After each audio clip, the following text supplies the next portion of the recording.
Well, one of the great parts about working in recovery is seeing former patients successfully move on. And I've had patients that have come up to me years later and shake my hand and say, you know what, sometimes people are kicked out of treatment. And many of these folks move on to become mental health professionals themselves. And, of course, the field of psychology is vast. The need for competent practitioners is huge. If you're considering this rewarding career, I urge you to consider the California School of Professional Psychology at Alliant University. Now, I've known them for a long time at Alliant University. I've spoken at their past events. It was founded in 1969. It's boasts an alumni network of nearly 50,000 people worldwide. And Alliant has fostered many of today's mental health pioneers, authors, and advocates. CSPP at Alliant University hosts both on-ground and online programs in business psychology, marriage and family therapy, clinical counseling. They also offer APA-accredited doctoral programs in clinical psychology that can allow for specialization in child psychology, clinical forensic psychology, and integrated psychology. And the faculty is crazy. It's made up of leaders and historical figures like Abraham Maslow, Carl Rogers, Viktor Frankl, some of the true fathers of modern psychology. For more information, and I worked alongside of these students as well, by the way, in the clinical setting, as well as having lectured at the institution. So for more on the California School of Professional Psychology, CSPP, at Alliant, click the Alliant banner on our website or visit Alliant, ALLIANT.edu, alliant.edu. All right, it is fall and your immune system is about to get tested, everybody. Not only does the changing weather mark the start of cold and flu season, it's also back to school time when kids become walking petri dishes. While catching something may be inevitable, there is no excuse for letting yourself get dehydrated in the process. So when you're wiped out with cold or flu, the first piece of advice, always to drink plenty of fluids, but we seem to forget that. Now, once you've started feeling dehydrated, it's already too late for water or sports drinks. Rapid rehydration requires the proper balance of sodium, glucose, and water, and nothing gives this like Hydrolyte. Hydrolyte's formulation is based on established, proven science, and it is the simply best rehydration product I've found in this country. Hydrolyte comes in great flavors, orange, berry, lemonade, and it's available in a pre-mixed drink, a powder, or what I prefer, those effervescence tablets. You just drop them in a glass of water or a bottle of water. Off you go. It's like your own portable IV, but you can do it enterally. Compared to sports drinks, Hydrolyte delivers up to 4 times the electrolytes with 75% less sugar. Hydrolyte solutions are appropriate for all ages, and each bottle or package includes easy-to-use, easy-to-follow instructions. You can find Hydrolyte at Rite Aid or online at Amazon.com. And for a limited time, our listeners can save 30% on Hydrolyte. Just click the banner on our site, drdrew.com, 30% off. Great deal. Do it. Hey, this is Dr. Drew, and you were listening to This Life with Bob Forrest and Dr. Drew. Here we are.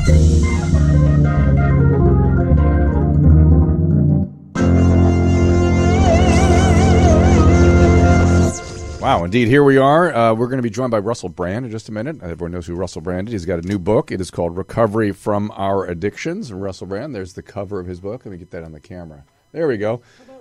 Bob is still there. There it is. Bob, you still with me? I don't hear him for some reason.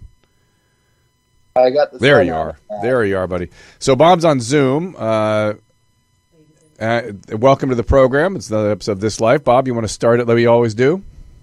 Ladies and gentlemen, boys and girls, gather everyone around. Get on the Facebook Live. Get the Wi-Fi pumped up. And it's another episode of This Life with Dr. Drew and Bob Forrest. Pump up the Wi-Fi. Huh? Pump up the Wi-Fi. Pump up the Wi-Fi. Get the broadband going. Right. I got a little bit of a cold in case you can't tell. And before we start, I also want to thank our sponsors. We have Hydrolyte, of course. These fluid replacement systems that I can't say enough about that. It can avoid IV therapies. You don't need those stupid IVs. Use the Hydrolyte. And also Alliant University, the Professional School of Psychology. Russell apparently is studying for a master's in religion and global politics. Really very interesting. And I got a lot of stuff to talk to you about. Bob, he and I did a few minutes on the radio this afternoon, and I was surprised to hear, in talking to him, that he did not know that 12-step was under assault. And that's something that you and I are dealing with all the time. But I think it, like I was saying before we went on, I think it's not under attack anywhere else in the world but in America because of the rehab industry. Yeah, I think it is the fact that the people really have a trouble with anything that makes any claim to any spiritual anything. And I really think 12-step has a PR problem. They need to take the spiritual element and leave that as part of the personal part of the process and not part of what it's thought of in terms of its primary purpose and primary function. And then people immediately go to, oh, it's religious and it's not, and there's no science and there's 20% success rate. Therefore, screw it. No good. What happened to you, Bob? I fell down again. I don't think I got my thing set up. So my iPhone 7S is not set up so 7S, good. Nice. But this subject fascinates me. The number one Google search for people with addiction is alternatives to 12 steps. Right. So, but I think that's only specifically an American thing, because I think American 12 steps has been so affected by the recovery industry. All I know is that it's free. It's free. And that's what I always How bad can it be? If it's How about free, this? It's everywhere in America on every corner. Free. And it's free. Free. And it doesn't hurt and may be what you need. And Russell, I read Russell's book. It's very good, Bob. You know how it is usually when a celebrity or a recovering person writes a book? You know what I'm saying? Yeah. It usually, at least, even if it's good, they always tend to go outside their lane and sort of start preaching and stuff and really sort of advocating for things that they almost like they've had psychiatric training and they have no business doing. He stays right in his zone. His thing is, I'm a self-centered prick a lot of the time, and this is what I have to do every day to stay sober. And that's it. And he goes through the steps in a very thorough one. And I can't imagine you would think it was anything other than exactly the way it should be presented. Yeah. And that, there's us late baby boomers, and Gen Xers are all doing it. The things we don't like about it, we just have the ability to set things aside. Millennials don't. Millennials are the things driving the AA kind of anti-AA movement in America. They're just not going. They're not interested. They've always had somebody holding their hand, and nobody holds your hand in the 12 steps. You got somebody that's helping you, but not holding your hand. Well, and to be fair, sometimes kicking your ass, and they may not like that so much. That's what I mean. Yeah. Not holding your hand. Yeah, I remember I was working with a guy in Colorado, and I was talking to a kid that had been sober like 10 years, and he said, or maybe 6 years, and he said he got sober because he called this one treatment center. And the guy got on the phone. It's sort of a public, 12-step based thing. He got on the phone. He goes, "You don't have a freaking prayer in hell of getting sober. You disgust me. Get out of here. Here's a number you can call, but I know you're not worth. I know you don't have it in you to call, but I'm going to give it to you anyway. But get out of my sight." The guy was so mad at him for saying that to him that he got sober out of resentment for that guy. And of course, he had referred him to somebody very good who's deep in the community and stuff. But it's that kind of, as a physician, you can't do anything like that, right? Only other recovering people can do something like that. And they have a sense of when somebody needs it, right? I mean, you would know that. Yeah, a sense of when, Gloria Scott, the woman that helped me so much, she had just an attunement of when to say, "You're full of shit," right, and when to say, "Hey, it's going to be okay." Right. That is really hard. That is very, very hard. That's a lost art at this point. Yeah, I mean, professionals, we aren't really trained to do that. I had to do it because I was working with you guys, and I kind of learned how to do that. But even, I was sucked down the path all the time into gratifying patients. I mean, that's just sort of what we do. We're professional rescuers in a weird way. And for addicts, if you're working with addicts, that can go very bad. So are we going to talk about gambling addiction and Sure. its effect on the brain? Well, hang on. I will in just a second, but he says freedom from our addictions on the cover of his book, and he has Instagram, caffeine, texting, shopping, social media, smoking, gambling, et cetera, work, Twitter, blah, blah, blah. So he's happy to talk about that. What do you want to, you got it on your mind because of the shooter in Las Vegas, right? Well, one thing I wanted to ask you that I think all of the listeners want to know. There's been many statements about benzodiazepines causing agitation and violence. Yeah. I've never heard of that. Is that true? Well, it goes the other way, right? It causes sedation and lethargy, right? That's your sense of it? That's how you do it. Yeah, that's right. Well, I have rarely seen people who get large doses intravenously for like a procedure that get agitated. I've seen that. I've never seen it from oral dosing. I've never seen it chronically.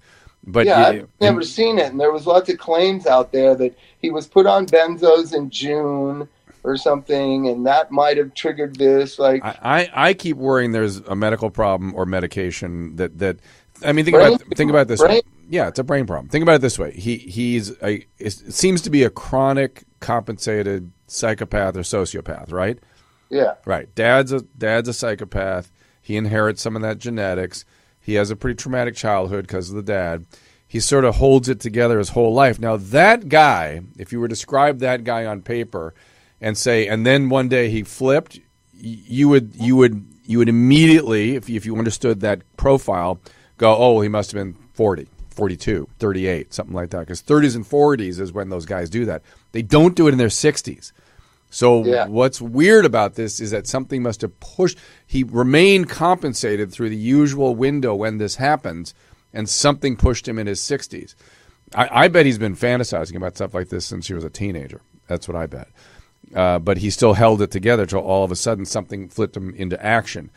And I've been using this as a reason why we all need therapy. Everybody that suffered trauma in childhood, everybody that's been abandoned, no matter how high a functioning you are, whether you're Harvey Weinstein or this nutcase or me or you, everybody needs therapy. And the fact that therapy is stigmatized in this nation is part of how we end up with things like this. Right. And then 12-step gets thrown into that same bin. And, it's just a reminder. I don't think enough is being made of the fact that we have been through an epidemic of childhood trauma. I think that's why there's so much aggression being acted out on social media. I think that's why there's just so many, all the horrible stories we're seeing is, to me, the result of adverse childhood experiences. How long have you heard me talk about pre-revolutionary France? 15 years, right? I kept saying, it feels like pre-revolutionary France. This is what happened there. And here we are, and things are unraveling a bit. Kid guy, so this is perfect. This is a perfect storm. Well, how's that? Because you have this strange thing in this country where there's all this anger towards the wealthy, but there's also all this envy towards the wealthy. And I know. I for instance, that's riddle me very this, Bob. much like France to me. Oh, absolutely. Let's do sort of a thought experiment for a second. I'm going to try it on you. What if we could do something where everybody got raised up about 10%, but 10 people got infinity money as a result? Would that be okay? I mean, what do we care about those people with infinity money if everybody benefits in some substantial way? Or we all benefit 100%, but there's somebody gets infinity. 10%, yeah. No. Let's say everybody benefits 1,000%. Let's do a different thought experiment. Everybody's goes up 1,000%, right? Everybody, except in doing so, we make 5 people have infinity improvement. Do we care about those 5 people? I think the society we have now would be hyper focused on those 5 people. See, that's the insanity to me. I want everyone to get better. I want the boat to rise. I want everyone to do great. I don't care about what some maniac's doing in Monaco. I don't care. Enjoy. I mean, he's not happy. Don't worry about everybody. But we don't. We'd rather be in envy. That's a more gratifying position, it seems like. It is a strange thing, isn't it? I don't remember it as a kid. Was it there? No, and when you were a kid, if you saw Don Draper in the first class, your dad would go, hey, man, one day this could be you. And you'd go, hello, sir, and you tip your hat. Now you go, that's scumbag. Scumbag. Why does he get first class? Right? Yeah, maybe. What do you mean, maybe? No, I'm trying to think. I was raised that people, it wasn't so much about money, it was about the person that they were, that I don't know how to explain it, but my dad didn't measure people by their wallets because everyone knew kind of had wallets. Right. There's stature and prestige. He measured it by amiability. I can tell you that, whether you were a good guy, a solid guy that got along and liked to have fun and liked to laugh, and you were a serious guy. And would you argue that prestige had more influence than money? You know, what you were doing, what you did that gave you prestige. So you offered something that was worthwhile to the society. Yeah. Yeah. We're so far off the track. Also in a celebrity culture where celebrities got a free pass. George Murphy, Barry Goldwater, Ronald Reagan. They were like let's get a Brit in here to settle the score for us. He's coming on in. He's coming in. Russell, I will not shake your hand because I've got a cold. You do not want this thing. Trust me. Thank you for joining us. Thank you, Doug. He is sitting down. Bob Forrest is on the other end there on a Zoom. Hello, Bob. How are you? Hey, man. All right, mate. Hey. You were doing a lot of running around, sir. Yes, it's been a frenetic few days in your nation, I'll tell you that. I know. How are the book sales? I think it's going well. Good. Congratulations. Thank you so much. So, Bob and I were talking about something that caught my attention when you were on the radio this afternoon, is you didn't seem to understand how much 12-step is being vilified in this country. And even your friend Joe Rogan, after you left, tweeted, 12 steps BS. I don't know, it's nonsense. It's not scientifically based. There's no evidence for it. And we have been apologists for it for decades because we've seen it work. We know how it works. Bob is a sober person and has been, we've been treating people for a long time with great success. To me, the only conundrum in 12-step, and by the way, your book, which I'll hold the title up now with my notes on it again, your book does a great job of walking people through the steps and the experience of the steps, which I admire. The only thing about 12-step is that where it fails is when people don't want to do it.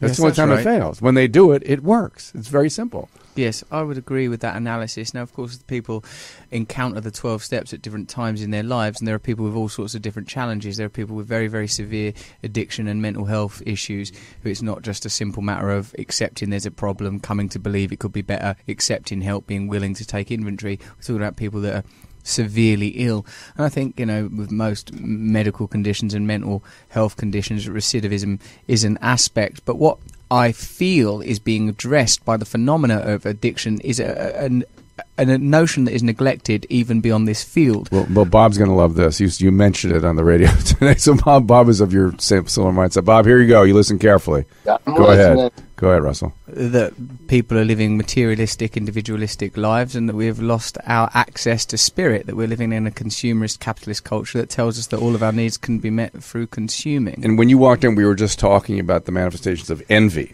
that envy is sort of at least in this country, it's the present sort of just the general tone. It's like, those guys have it, F them, I'm going to get them and knock them down because I want those things you're just talking about right now.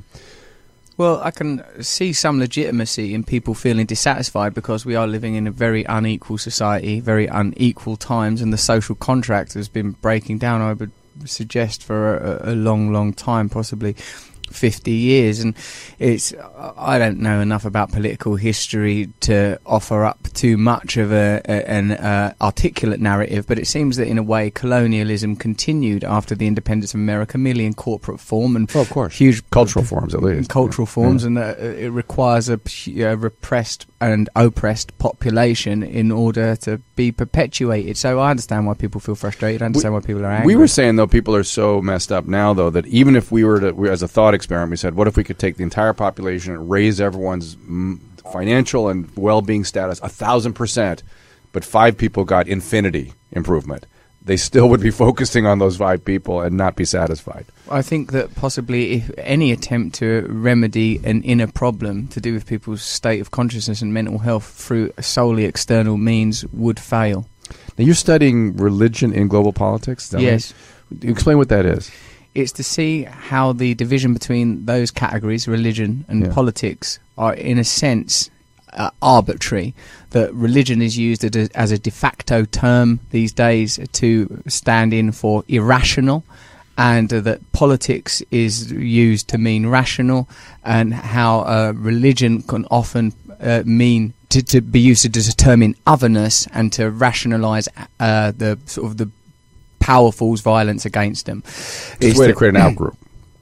Yes, in a sense. And also that secularism is sourced from religious ideologies. That liberalism, for example, is a theology that that has principles such as individualism and universalism, which are in themselves sourced from Kantian ideology, and those are forms of religious ideology. The idea of the universal, the idea of the individual, the idea of humanitarianism is sourced from religious ideology. So secularism cannot exist in opposition to religion because it is in itself a type of theology that simply replaces the idea of God with the idea of man. So when I hear you talk about these things, I feel like you're describing a continuum from a explicit theological, religious sort of religion, what do we say, a religious state, Yes. like the Romans or the Greeks, Yes. and whereby the philosophers start to take over and create a philosophical construct that we then apply in a political context. But you're saying that's all coming from religion ultimately. We just don't realize it. Yes, and I think importantly, Dr. Drew, that power finds ways to mask itself and does what is required to mask itself. And if it means, oh, we're not a religious state anymore, this is this new thing called secularism, as long as the same people are ultimately powerful, then the order can continue. Yeah, but Bob? isn't it, the thing I'm always fascinated with is the caste system in India, which is trying to become a first world country. But it has, Drew, I've tried to explain it to you. It's the craziest thing ever. It's so foreign to the way Western Europeans think. Russell, could you explain a little bit about the caste system in India? And that has a religious sort of beginnings to it too, right? I suppose it does. Well, it's the reincarnation. You move up the caste as But you're reincarnated. it really helps out economically for the elite of India to control the wealth.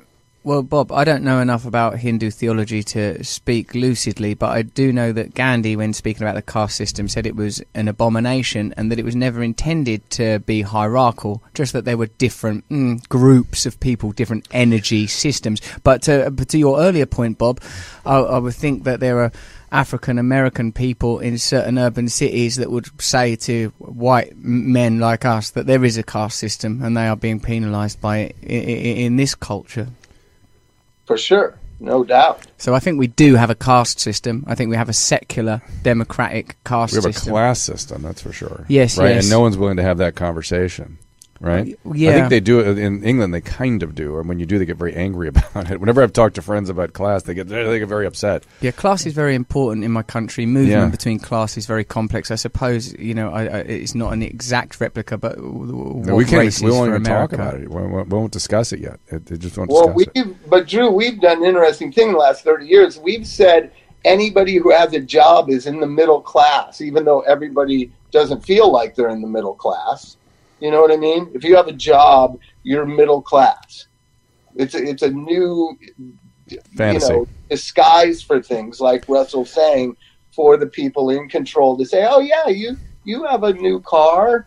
You know what I mean? So you're middle class. But to each one of these conversations, each one is we're having these very shorthanded, very complex topics we're trickling How come into. Bob's allowed to do it on a sofa over there, really relaxed, and we all have to sit bolt upright in a studio? I know. I don't think it's fair either, Bob. Bob was supposed to come here, but Bob he looks decided like he's at a Grateful Dead concert. We're trying our hardest to be professional right broadcasters. behind me, my hero Joe Strummer, right there. Oh, there he is, the great Joe Strummer. But to some extent, the kinds of things you're talking about, which is the will to power, is really sort of underneath some of that, right? It sounds like something uniquely human, that humans have that. That's why their systems keep getting set up that way. Wherever you go, there seems to be a hierarchy. Wherever humans go, they set up hierarchies. Does seem to be the case, doesn't it? The question is, can we adjust that in such a way that it's still fair and still functions properly, right? I mean, you're not saying get rid of hierarchies, because humans just do that. I wonder what evolution can mean. I suppose the thing I've been thinking about a lot lately is the way that centralised power seems to be corrupt, and that power should be as close as possible to the people affected by it. Well, that was always the intent of this country. Was it? Oh, Everyone went off track. When freaking went way off track. Well, read Alexis de Tocqueville, 1822. I've heard of that name. It's called, what is he, Alexis de Tocqueville? He was a Frenchman that came over here to study the new phenomenon of democracy, and he wrote a 2-tome book called Democracy in America. Right. And he went all over the United States and interviewed everybody, Andrew Jackson, senators, everybody. And he concluded that the reason it worked, forget whether it was good or bad, the reason it worked, and he was interested in egalitarianism because the French have always been, that's been their thing. But he thought democracy was coming, whether the French wanted it or not, and he wanted to show how it worked in America, and he felt the reason it worked in America was, first of all, it was British institutions, and secondly, it was the practice of democracy locally. Yes. That every little city, every little township, every little classroom had democratic elections, had leaders, had people that represented but felt responsible to represent their group. And that habit of democracy then got translated to a larger stage of representative government. We lost the representative government. We started becoming a direct democracy, and we and there was, if you you seen Hamilton yet? The play? Actually, I haven't. Okay, Hamilton. You can't get tickets. You know, we can work on it for you. Alexander Hamilton was a big Federalist, and he wrote something called the Federalist Papers, which was an argument for having a strong central government. And if you're a slippery slope arguer, he started us on the slippery slope to a very centralized big government. So, that was really clearly explained. But we only really that does not look like Alexander Hamilton, by the way. That's Alex de Tocqueville, yeah. But to be fair, our central governments really only got out of control. The federal governments really only got out of control during war. That's when we just exploded. And the rest of the time, the states were big and bloated and overdone too. But we have counties. That's why we have all these different levels of government. Okay, my wife, who's the producer, wants us to talk more about your book. So let's talk more about the book. What a lovely wife. Thank you. So, and I really did enjoy the book. Talk to us about what the intent was in the book. And let me just, before you do, say, I really had given up on England and its understanding of addiction. I'm going to tell you why. The Amy Winehouse movie was so disgusting to me to see the way she was treated by professionals that literally killed her, frankly. And there was one guy in that whole film. Did you see the documentary about her? Yes. One guy seemed to know what he was talking about. And I was like, oh my God, there's one guy over there that knows how to treat drug addicts. And the rest of them actively engaged in her demise. So I thought, it's just hopeless. But I read your book and I thought, Russell really understands this. Somewhere there is recovery is alive and well in England. So what was your intent in writing the book? My intention was to communicate these ideas clearly so that people suffering from addiction could understand that there is a solution, that if you have substance misuse issues, that abstinence should be your goal. But from my own experience as an addict, getting clean from crack and heroin and seeing how that behaviour morphed and mutated to other behaviours that still felt like they were the demonstration of the same condition, i.e. around sex, around food, made me feel like these steps work for addiction itself, but they work around the behaviours. Then, of course, as a part of the process of doing the 12 steps, I took an inventory of my past, and I saw that my previous bulimia, my previous codependent relationships with family members, for example, and my tendency to get into trouble, my tantrums, my self-harm, my rage, all could be understood through the lens of recovery. So what I think that the 12-step program is a delivery system from unconsciousness to consciousness. And what I believe, Doctor, is that we don't choose between working a program and not working a program. We choose between a conscious program and an unconscious program. And if you're not working a conscious one, you're working an unconscious one. You're working the program of your childhood, of your conditioning, of your culture. And for a lot of people, that has very, very negative consequences. Bob? Yeah, certainly. I mean, I've gone through it. And Russell, I don't know how you came to this point, but, they talk about the onion being peeled. Just year after year, you see the rage, and you address that. And you see the codependency and address that. And gambling was my thing. I know Bob was well into recovery, working for me, and just on Fridays to go to Santa Anita. No big deal. Just over, and all of a sudden we were all like, Bob, what are you doing? We didn't work with Dr. Drew 3 hours early so I could beat traffic to go gamble, Russell. we had no idea. All in it together. You had the monkey back on your back, Bob. It leapt back on you when you was free. Under the gaze of Dr. Drew. What's wrong with you? I know.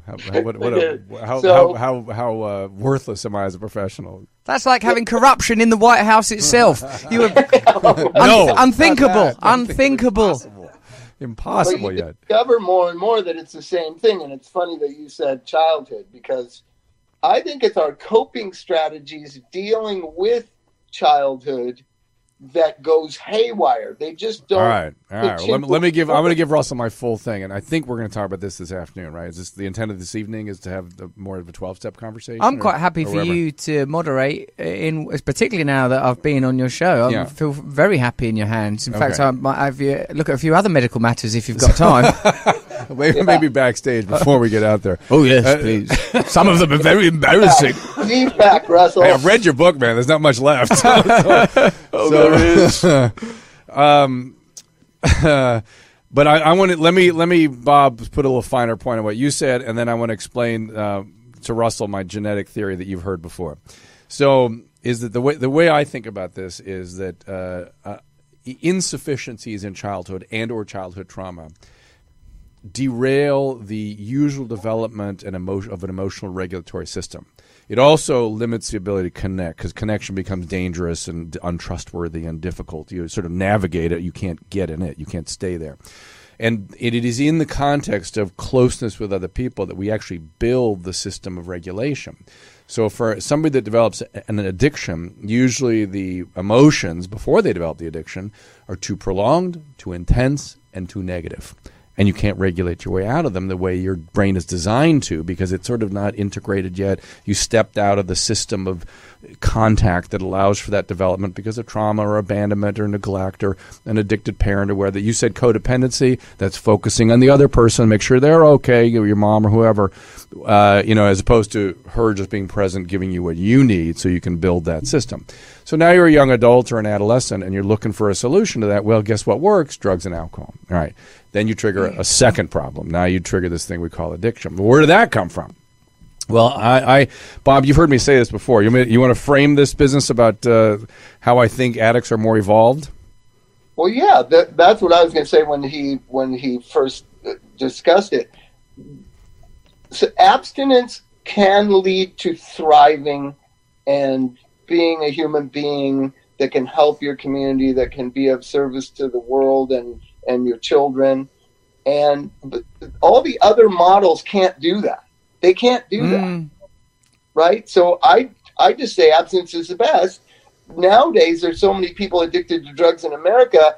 Drew and I have been discussing, is survival just the best for a lot of these people? Right. That seems to be where our government wants us just to get them alive. We're interested in getting people to be like you, to thrive and to find meaning in life.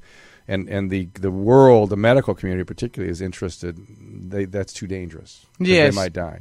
I agree with your initial diagnosis on a personal level. That resonated with my personal early circumstances. I don't have a medical worldview. That's not my toolkit for understanding reality. It's more philosophical, emotional, and spiritual. But certainly your language resonated with me. Same. And it's just different language. Yeah, it's different language. But let me tell you the genetic part. You'll like this too, which is that you have to ask the question, if this gene is so destructive and causes all this horrible stuff, why has it been so consistent in the human genome throughout human history? So to answer that, it has to be that it has some genetic advantage, some survival advantage. Well, the way we look at those kinds of things is we'll take isolated populations and stress them and see what happens. Well, what happened in Scotland? And what happened to North American Indians? And what happened in Eastern Central Europe when they were stressed genocidally? When you, like Scotland being the best example that I know of, when you genocidally, multi-generationally stress a population, this gene just emerges like crazy.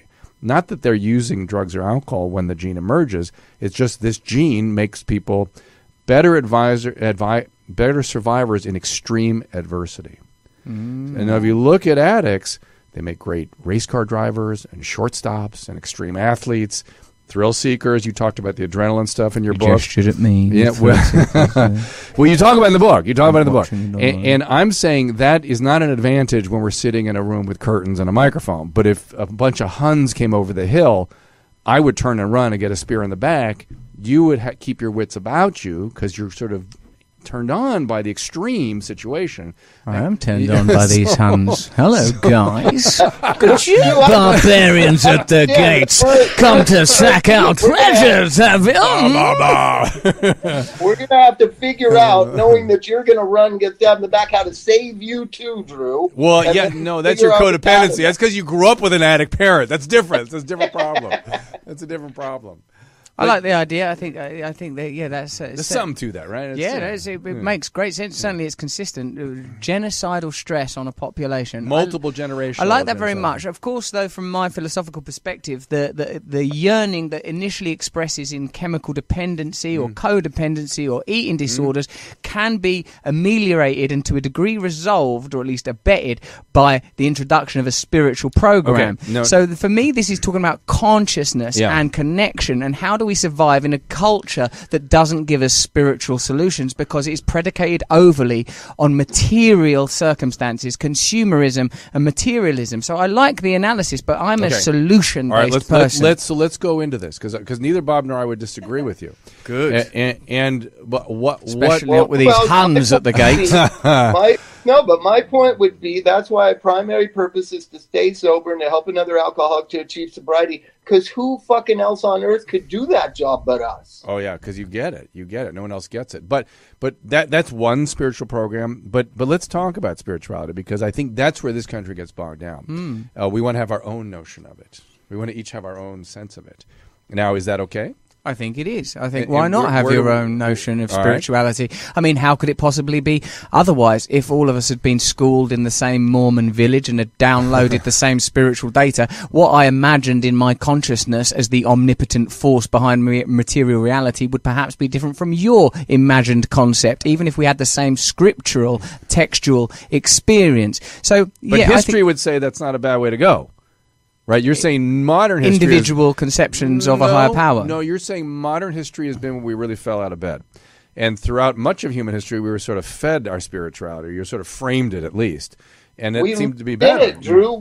There was nothing else but it. In my life, Catholicism was taught at birth. And that's just the way that it is. But I would say Russell's not in that school. No, I'm not. I'm to think that I would say that these are institutions of power, whilst obviously Catholicism has carried some powerful and beautiful messages, as well as the demonstrably bad things. No, but I'm not saying I'm a Catholic. I'm saying I went to DLF about 12, 14 years ago, right? I know that you share this thing.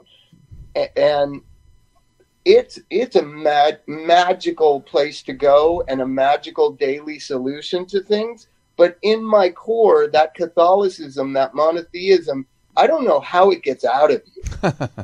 You know what I'm saying? I don't know how you switch from monotheism The Huns will take care of it, don't you worry. But Russell, could you help me with that? Because, you know, I've been to every religion through this 22 years, right? I was going to convert to Judaism, and I told the rabbi, you know, I feel like God, like Jesus is watching me and mad at me that I'm meeting with you people. Well, I would say that that's a manifestation of another aspect of your problem as opposed to sort of a Christian doctrine. And I hope you said you people. That could have been a hot button. But you know what I'm saying? At least you chosen people. At least that. At least you could add that in there. 5 and 7 years old. I don't know how it shapes. I'm 56 now. It's still there. I'm pretty much agnostic. William Blake says, Bob William Blake, the English poet and great inspiration for the rock and roll movement, by which we're all inspired, says that each artist must create his own religion.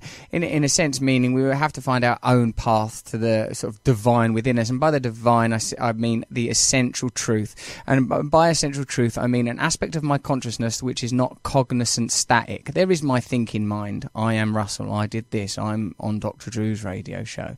But behind that, there is the experiencer of the thoughts and the feelings. Now, most religious traditions have some methodology to guide you towards this state of consciousness. In our literature, the 12-step literature, it says, be quick to see where religious people are right. Implicit in that is the idea that there are many obvious ways where religious people are wrong, but I would argue, particularly having now done a degree in religion and global politics, that when we talk about religion from this perspective, we are talking about power systems. We're not talking about access to the divine. We're not talking about journeys into consciousness. So for me, I look at what is constant across religious faiths, what is perennially present, like when Dr. Drew was talking about different cultures producing hierarchies. Most cultures produce some form of divinity, some form of worship, and the way that the culture mutates and the inflections that these faiths require is usually about the maintenance of power systems. So if we find our own way to God, using what we like about Catholicism, what we like about Islam, what we like about New Age hippy dippy stuff, as long as it works for us and it leads you to leading a moral, ethical, useful life where you're connected to yourself, to the love in yourself, and you're connected to one another, I feel like we've accessed a solution. And it's difficult to do that, I think, in a culture that constantly makes you feel frightened and constantly makes you feel full of desire. All right, there's a lot packed into those last statements. Let me parse it out a little bit. Because you use words we've not been using before, and I think they're critical to this conversation, which is love, connection, one another, right? Love, connection, other. Yes. Right? Those are three key words in your system, and I think anyone that probably that's probably what Jesus was talking about, right? We are similar. But you're saying He may have been a little less grandiose, but anyway. The way to the kingdom of heaven is through me. Throw away all your stuff and follow me. But forgive them, Father, they know not what they do. But I believe that that's probably what he and others were talking about, and what you're saying is that we fucked it all up, right? We messed it all up, right? And you're trying to get us back to the basics again. Yes, would that be just a simple way of saying that? Yeah, that's a really simple way of saying it. Okay, very simple. Do you know Martin Buber? Do you study his stuff? No. Okay, Martin Buber is a famous philosopher that felt that spirituality existed in what you and I create in this thing we call a relationship. I, thou, and this. And that's where love and magic and spirituality, and that's where it all really emanates from. And I think he was and Hegel even started with that too, believe it or not. Hegel had when he started where the self came from, it's deeply embedded in his early stuff, but he started from the same place, that the self emerges from the other. It's really all about the other. And in this country, we are busy, we feel like we have a right to happiness, right? The pursuit of happiness. And yes. I had a French teacher once who told me that was the stupidest thing the Americans ever like. How could you give somebody a right to happiness? It was like, to her it was offensive that you would call somebody a right to happiness. But we don't even know what we're talking about anymore by happiness. We don't know. I mean, because there's probably two different kinds of happiness, right? Is it the absence of suffering? I don't know. Well, you have to have an absence of suffering first, but that's still not happiness. But whilst that aspect of the Constitution becomes increasingly irrelevant with the passage of time, the pursuit of happiness, I would say, and this is a kind of a first-century Christian idea that C.S. Lewis writes about very lucidly, that perhaps the presence of happiness, along with the presence of other moral impulses, is in the indication of a certain rightness, i.e., I talk about this in the book, that, look, if I'm not feeling happy, something is wrong. What do you mean by happy? That's what I want to get at. Connected and present. Okay. Like, I'm not talking about pleasure. I'm not talking about McDonald's and fellatio. That's right. Pleasure is not. Pleasure is irrelevant. You got that from heroin. Delightful stuff. Very relaxing. Cocaine gives you pleasure, right? I mean, that's uplifting, upbeat, nice. Bob, pleasure, tremendous heroin. fun. That was good for you, right?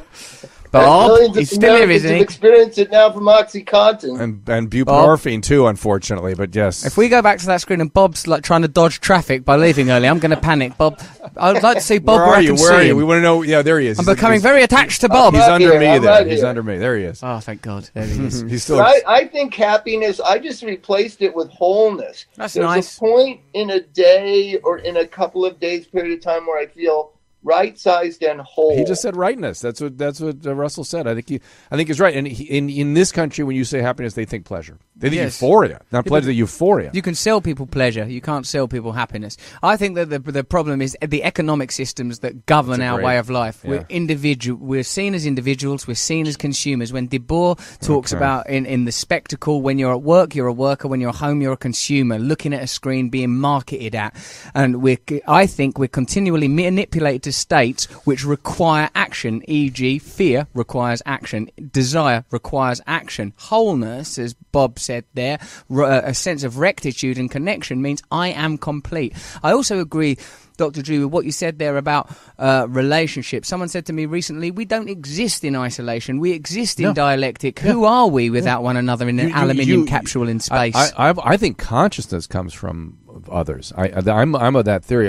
For instance, if you got lost in the woods at 3 months of age and emerged at 15, do you think you'd have consciousness in the way that we think of consciousness? Possibly not. You just act. You just be hungry and shitting and whatever, and you'd be. Well, there was that dog girl, wasn't there? You know. I don't know if that really happened. Really? She didn't. But there was a French. I don't know why I keep going back to France 10 times. Movie. There was a wolf boy or something that came out of the woods in some part of France, and they studied him, but they didn't really do a good job. It was in the 19th century, and but the point is that for sure yourself would not exist if you didn't have the others. It's relational, and objectivity and subjectivity, I suppose, are sort of the great philosophical territories that are very, very difficult to designate and understand, I suppose. Well, they've certainly screwed that all up, right? The philosophers. I mean, you've referenced several so far, and it sounds like your worldview is sort of Kantian. Is that right? No. Yeah. What I feel actually no. Or what's gone wrong with the world is Kantian. Let's put it that way. Yes. I think it's our inability to incorporate the irrational, that we have a materialistic and rationalistic worldview, and that posits us in the position where you're an individual living in your body. You live for 100 years max, so pack in the fellatio and the ice cream because there's nothing coming after. Wait, I got to write that down. Pack in the fellatio and the ice cream. Hold on, I got it. That's keys to live by. Bob, pack it in.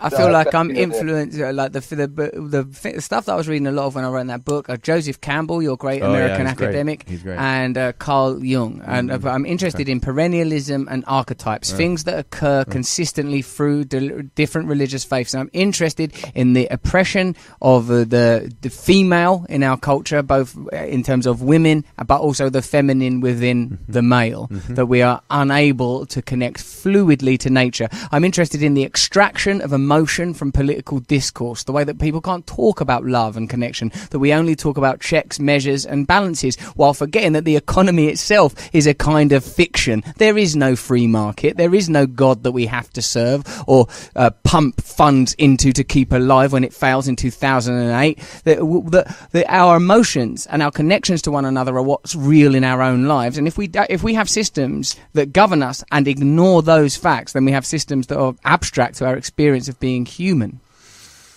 Yeah, and getting people to connect again to that experience, as those are both your words, and I agree with them. It's hard. I find it's the reason why the 12-step community is so needed now is that there used to be community. When I grew up, we knew everybody in our neighborhood. My dad was part of a lot of different groups. I played baseball. It was really a town, and now there's no towns. It's all just phones dictating, scheduling. Well, we're all sort of electronic. Our town hall is this stupid thing. And the thing is that the 12-step world is one place where you can't have your phone. You sit in there for an hour and a half. You listen to things you agree with, things you don't agree with. People that are narcissists like me need to shut up and listen for 99% of the time. People that are introverted and withdrawn and kind of don't feel comfortable sharing with other people are forced to talk for a minute or two.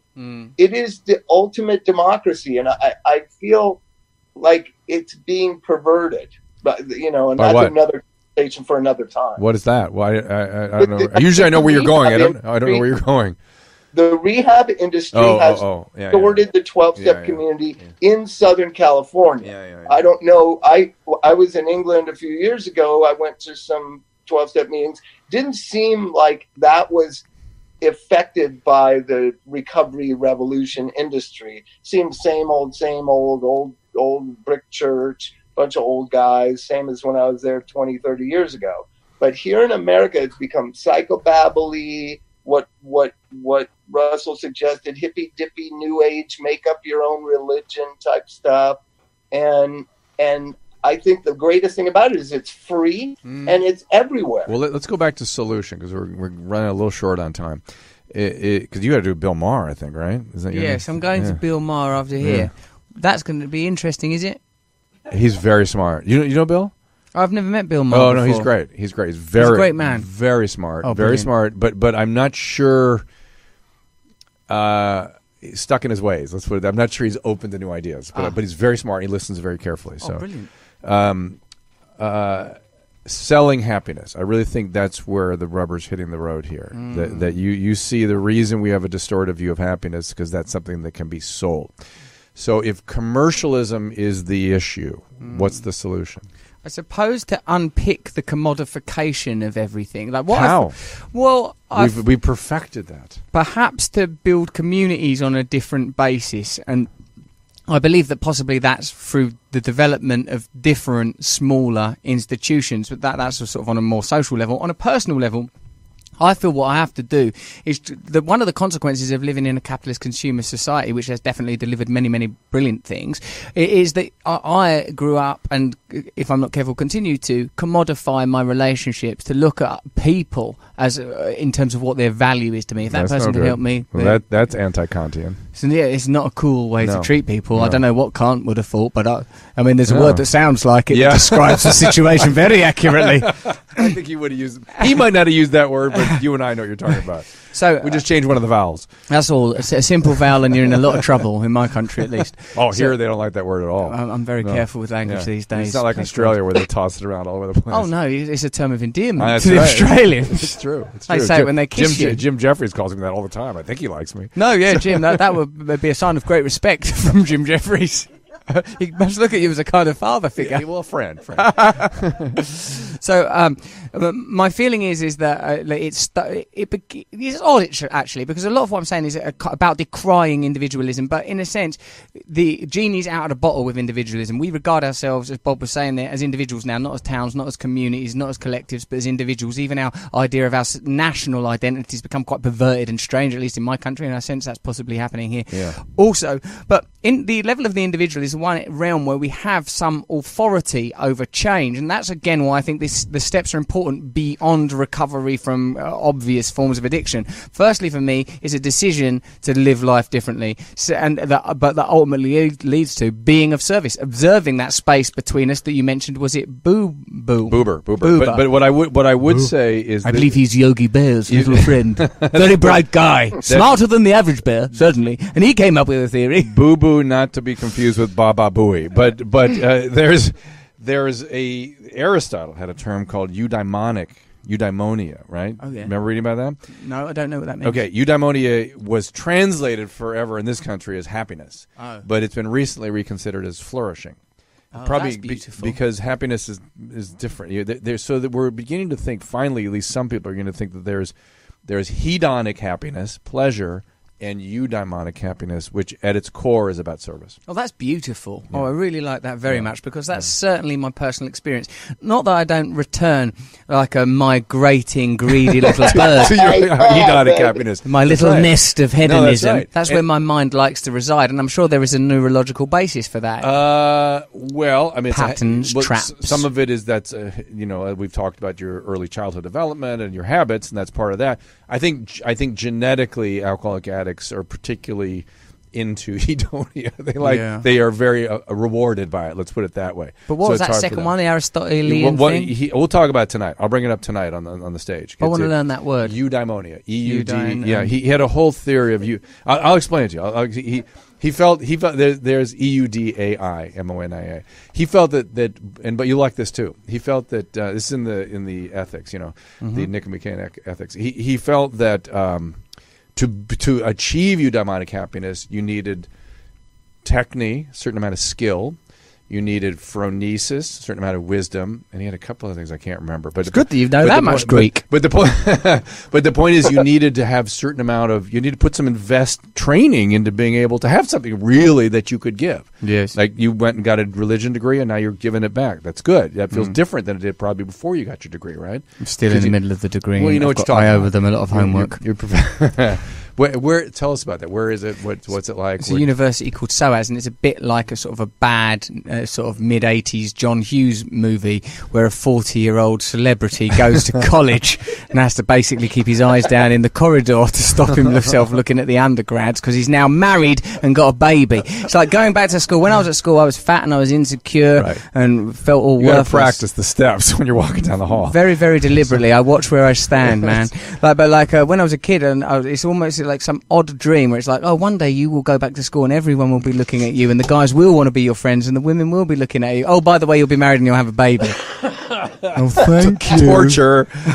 So, but you're how many years into what? Into what program? 1 year. 1 year into religion in an MA. 3-year program? 2-year program? That's right, because I'm doing it part time, because I only go there 1 day a week. So it's a 3-year stand-up comedian. And is it the kind of thing where you're tutored kind of thing, like at Oxford or something? Or? Yeah, I guess it is. There's a tutor, Sean Hawthorne, and then there's a class of like 20-year-olds from all over the world, because this place SOAS is real international community. So there's all kids. It looks like that Parliament in Star Wars. Everyone's a different colour. These kids are so bright and brilliant. It's like unbelievable how clever 20-year-olds are. Annoying, isn't it? It's ridiculous. We need if we're not putting something in the water, we need to start. Well, I don't want to get into a whole other topic. We're interested in the baby. How old's the baby? My baby, she's 11 months old. My little Mabel, my daughter. She's here with me. Right Her and her on. mum. That really does it. Yeah, that's blown my little mind. That's smashed me right in the nuts of my narcissism, Bob. It really does. I got 2 little ones. It's crazy. It changes everything, isn't it? Because now we actually are not the terminus of our own requirements. That little baby is. I'm just the guy that holds the screen that the Teletubbies are on. Yep, we are not number 1 anymore. No way. I don't even know if I'm number 3. I don't know where I am in the numerical system. There's probably not a symbol for me. Well, that by the way, to be fair, that's a form of service that we've lost track of a little bit too, which is serving our families and our responsibilities and our basic obligations. I'm not saying you guys have, but I'm saying that globally we have. I certainly wouldn't have been in a position without this program to have been a member of a family, and I kind of like, without wishing to be overly reductive, I feel like the more that we observe anthropologically perhaps how we would have lived before the emergence of certain technologies and systems, that we're closer to happiness. I don't mean wait, say that again. Well, possibly like I think the closer we live to the systems of our origin, the happier we are. I.e., if we live in communities of around 70 people, we can manage that. If you eat a varied diet that's determined by the climate of the place that you're in while you're in it, that's probably a good thing for you. Right. So if we stayed within the confines of the environment in which we evolved. Somewhat.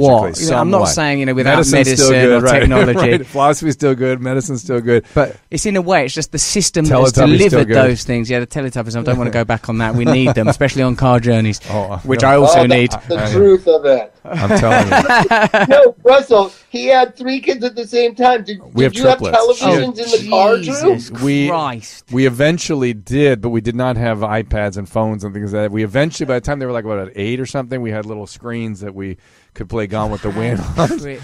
The longest, Gone with the Wind. Yeah, long takes. Whatever keep their attention for a long time. What did parents do without cars in the TVs in the cars?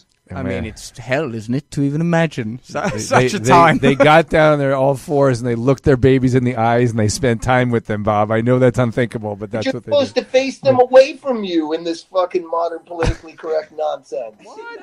Who said that? Well, Bob, you made that one up. I hope you made that one up. That's insane. The car seat is supposed to face backwards. Oh, the car seat. All right, fair enough. I thought it was a parenting technique. Yeah, that's what I thought too. I went to shout at the back of my daughter's head. About? All right, we're gonna wrap things up. Poor Russell has got to go to do Bill Maher, and then he's got to meet me for a show at the Moss Theater later. For those of you that are listening, there are 10 tickets left. 10 tickets left for those of you at Facebook and YouTube. You can, or listening on Pod, whatever it is. It's tonight. This is Thursday, October 6th. Friday, October 6th. That's tonight. Yeah. Go see. And if you don't get the great opportunity to go see Russell tonight, go buy his book, Recovery: Freedom from Our Addictions. I was telling Bob, I didn't expect to like it. So congratulations. Because usually when recovering people write books about recovery, they get outside of their lane a little bit. You stay right in your lane, and and what you know what you're talking about. And it's very clear, and it's very. I would recommend it to people in recovery, contemplating recovery, struggling with recovery. It's a nice, that's a great experiential how to. I kid you not, and I don't do that lightly. Thank you very much. Yeah, it's a good job, and hopefully it will help a lot of people. And Bob, thank you as always, buddy. I'm sorry that you were put out by us today. You had to actually lean forward from the couch. Rehab. Bob's like a Jim Henson creation. You're a muppet. It's like a puppet. Get him in here. I don't like him being over there. He's not safe. Something's going to happen to Bob. I'll get you guys together eventually. Bring him tonight. I'm worried. Bob, we're not going to do recovery. We're not going to bust the chops of recovery tonight. You and I have done that enough over the many podcasts. Let's see. Give all your stuff, Russell. It's russellbrand.com. Yeah, check me at russellbrand.com. I'm on tour in the UK as a comedian. If you want the book Recovery, get it off Amazon, because that seems to have a big impact on my life for some reason. russellbrand.com/Trews, TREWS. Susan found those, loved those. Also, radio. We Are Recovery Radio on Zone 1 Radio. Is that you too? Oh, yeah, that's right. Some recovering addicts set up a radio station. I've been supporting that. Okay, that's very good. And get the book. Documentary. What's this? Oh yeah, I did like a couple of documentaries with the BBC. Oh, I saw one where you were testifying in front of the Parliament or something. Yeah, that was interesting. That I was wore good. a strange outfit. Did you notice that? I didn't notice that. Well, you should have done. I looked like the I wrestler, the Undertaker from feel, WWF. I felt like you knew what you're talking about, and they weren't getting it. I felt like they weren't getting it. And No, that's generally the way I feel about talking to people in government and I big think you're bureaucratic right. systems. So. They're on one frequency, and it's not the one we need. Yeah. So anyway, thank you all for listening. Thank you all for the Hydrolyte and the Alliance. Check them out. Check out DrDrew.com. Check out the other family of podcasts we have out there. Producer Susan, everything else I need to. All right. We'll see you all next time. What a great job. What a great show. Thank you. Thank you. Remember, you can find all these podcasts at drdrew.com. The Dr. Drew podcast, the This Life podcast, and the Adam and Drew podcast, which is available 5 days a week. Find them all on iTunes and rate us 5 stars. Subscribe and get it first. And if you're really happy, click on the Amazon banner at drdrew.com to help support the show. We'll thank you for it. If you join the email list via drdrew.com/contact, we'll send you a weekly infusion newsletter with Dr. Drew's news. We're so grateful when you get in touch. We read all your emails and we'll bring you the subject matter you want to hear about. You live.